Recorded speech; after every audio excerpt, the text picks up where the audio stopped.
I don't even know where to begin, but really quick about LeBron. Mm-hmm. What do you make of a 40-year-old who seems to be now super energized based on current surroundings? No offense to you, Anthony Davis. But it does look like the Luka Doncic trade has given LeBron like the greatest B12 shot in the history of sports. What do you make of this? First off, you missed the best part of last night where they put up the cryon of like best father-son duos, and they had like 50,000 and 60 points with him and Bronny over everybody else. Is like, come on, bro. Like, it's not fair. It's really not fair. That's not, all due respect, bro. That's not really the stat, my guy. But I mean, it's true. No, I mean, it's technically true. There is a stat about like home run hitting brothers in Major League Baseball, and Henry and Tommy Aaron are on that list. So, I mean, Tommy played, but he ain't Hank. So never mind. I'm gonna throw my little stuff in there. Look, I respect it. I legitimately respect it. Right. It really, what I think it is the most surprising thing about the Lakers post-trade, and I'll get to LeBron in a second, but the most surprising thing about the Lakers post-trade is that their defense got better. Most of the time when you trade a guy who is simply uninterested in defense, as Luka has been for the duration of his NBA career, for a guy who was a Defensive Player of the Year candidate before he got hurt in Anthony Davis, the obvious, overwhelming thought process was, hey, they're going to be worse defensively, significantly worse defensively. Now, whether or not they were going to be able to buttress some of that decline defensively with just a fantastic offensive performance, that's all anybody was looking for. Like, hey, maybe they might just be able to just flat out score a gazillion buckets and it won't matter that much about the defense. But their defense has been really good. Just as a team, they had a top 3 defense in the last 10, 11 games. And I've been watching them a lot, trying to figure out what exactly it was, because nobody saw that coming on the horizon. Right. And it's the fact that you have a whole bunch of malleable defensive players, and they're kind of doing it the same way OKC did it before Chet came back, and the way that Boston does it whenever KP goes out. If you have a whole bunch of 6'5", 6'6", 6'7" players that want to play defense and that you can switch off and can play multiple positions defensively, man, that really can cause a lot of problems for a lot of different teams. And remember who you're talking about who's on the court. You're talking about Dorian Finney-Smith. You're talking about Rui Hachimura. Right. You're talking about Vanderbilt. You're talking about really plus defenders. And the 4th plus defender has been LeBron. And I think a lot of that, to get to your point about, hey, that B12 shot, LeBron's never played with 2 high-level play creators like Austin Reeves and Luka on one team before. He's had the Kyries, he's had Dwayne Wade, but to have 2 guys where he can legitimately say, you know what, I'm not going to bring the ball up. Right. I'm not initiating the offense. How many plays have we seen him just go baseline on just from one corner of the baseline to the other and just catch lobs? Why? Because they're so concerned about Luka, as well they should be, and his burgeoning chemistry that he has with Jackson Hayes. They're so concerned about that somehow the weak side LeBron just kind of is an afterthought, which is insane behavior, right? But they can legitimately do that because they added an all-world offensive player, arguably the best offensive player in the league, and he still hasn't even had multiple super efficient games for them yet. Like, they are very – I wasn't sure what it was going to look like, but it's looked even better than I thought, and it's looked better quicker than I thought. I think LeBron understands that this might be his last best chance to get a championship, and he is playing like it, particularly on the defensive end. Yeah, it seemed pretty super efficient last night against the Pelicans. Oh, yeah. I mean, LeBron was 34, 8, and 6. I think 5 of 10 from three-point range. And Luka was 38 and 15. Yeah. 6 of 13 from 3. I mean, it's just insane. So my question is, they are now second in the Western Conference. I mean, if you're second in the West, I think it's fair to say that you are a legitimate, Absolutely. NBA championship contender. Yeah.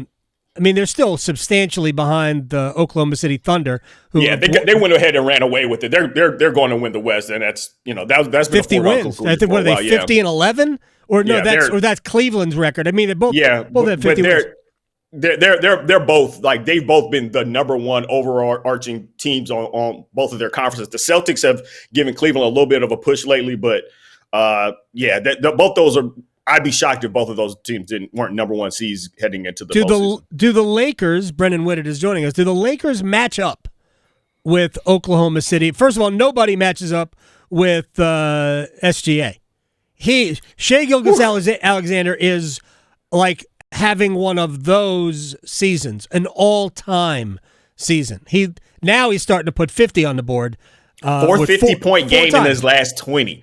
Fourth 50-point game in his last 20. He didn't have any previously. He's hit it. Wilt. Wherever we start going back and looking at his career, yeah, this is the season where it peaks. Like last year, he was phenomenal. He would have been my MVP vote for last year just because I think he was so good defensively. This year, he's still that kind of dog defensively. I wouldn't even shout anybody down for having the defensive player of the year conversations. Sure. Again, he would be my MVP guy. But goodness gracious, man, his scoring it's just gone to a completely different level. And the fact that he can seemingly get to the paint whenever he wants to. If you've ever wondered what Chris Paul would look like with elite athleticism and size, it's SGA.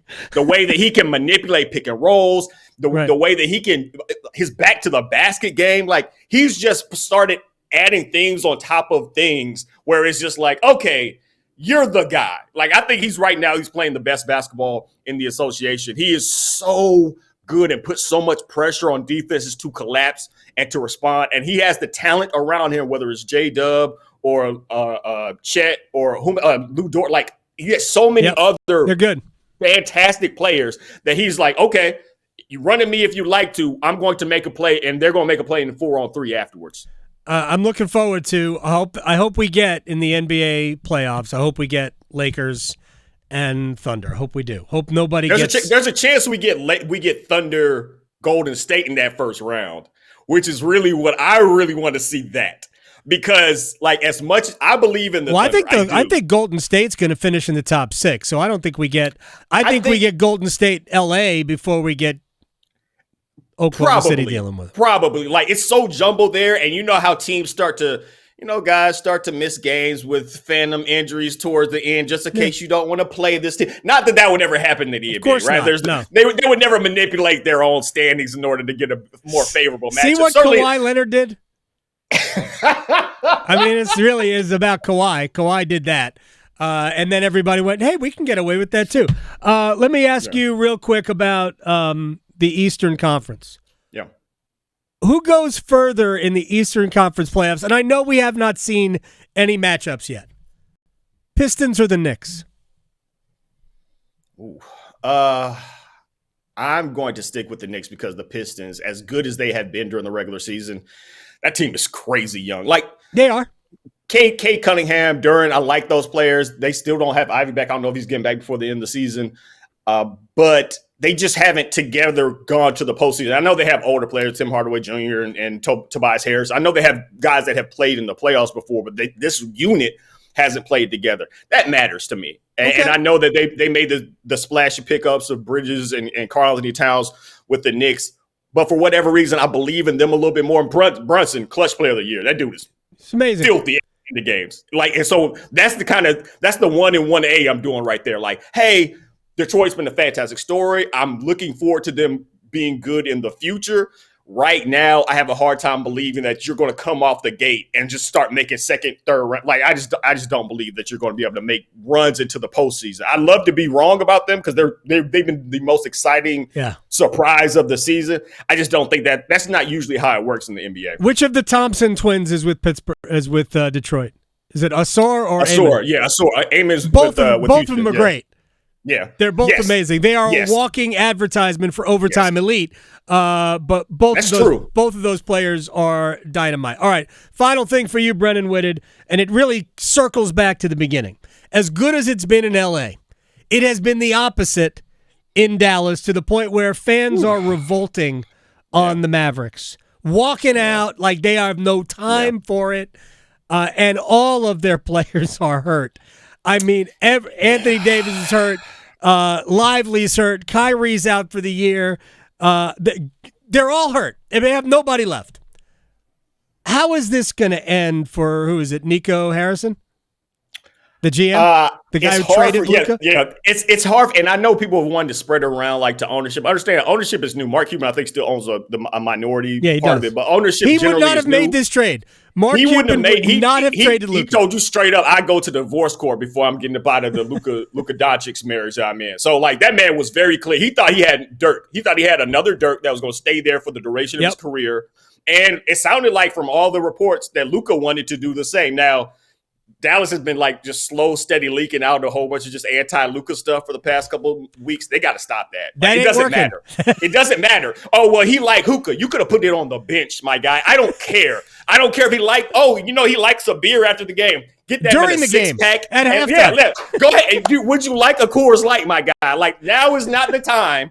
Now is not the time to be doing whatever this is. I thought y'all wanted to win some basketball games. I know y'all were into self-help. I don't know what that was. Like, and they kept doing it. And I'm over here looking at Luka getting triple doubles in LA. Like, okay, like I don't care. Like, he was the face of that franchise. Period. Nobody had him going anywhere. And you not only do you trade him for a dude that couldn't make it through one game. Right. Like, it's insane. And then Kyrie gets hurt. This season is a complete wash. And I understand people want to make fun of ownership. But they don't. I don't think they have any ties to basketball. So if your main GM, if your basketball guy, whatever his president basketball operations, whatever it is, if he's telling you, hey, this is not going to be worth the $350 max that we're going to have to give him in a couple of years, we should trade him. They're probably just going to listen to you because they don't really know anything about the sport. They don't necessarily know about how these things work. And so it's all on him. And if I were ownership, I'd put it all on him. I'd be like, oh man, I can't believe he did this. He's gone. Like you have to get rid of him. You have to, because like.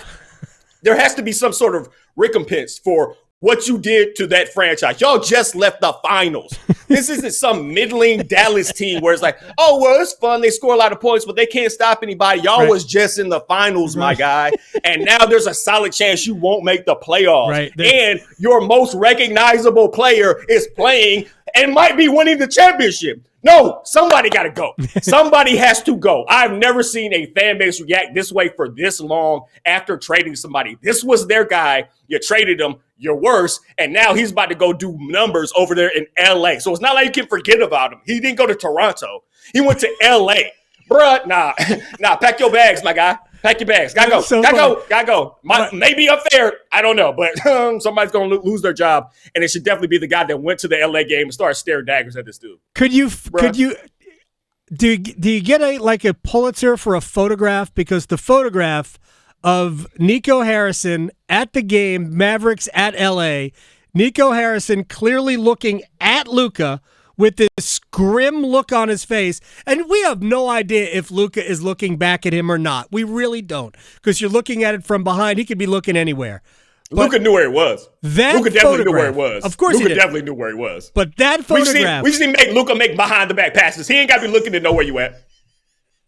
That was one of the great photographs of the year. Absolutely. Right there. I would put that on a T-shirt, a coffee mug, a billboard, everywhere. Brenden Whitted, my man, I appreciate your time. We didn't even talk about the Hornets. Next time at HU Cosell on Twitter when it's mathematical. Talk about we'll go Tar Heels, baby. Go Tar Heels. We'll see you Saturday, baby. Let's go get it. You like your chance on Saturday? I think we're 8.5-point dogs. So yeah, I mean, if you worked, that's it. It would have been 18 if it were like 2 weeks ago. it would have been 18. Like I heard the Hubert clip before I got on, and he was like, I don't know what clicked. You know what clicked? You finally started putting Jackson and Powell on the court at the same time, like I don't know, like you've seen a basketball game for the last 20 years. It's fine. Super happy. You know what? I'm gonna choose to be joyous and happy as opposed to being salty that it took this long. It's okay. It's all right. Let's go Heels, baby. Let's go Heels. Let's get after it. You're the man, Brenden Whitted at HU Cosell on Twitter. I appreciate your optimism. We'll talk very soon. Absolutely. All right.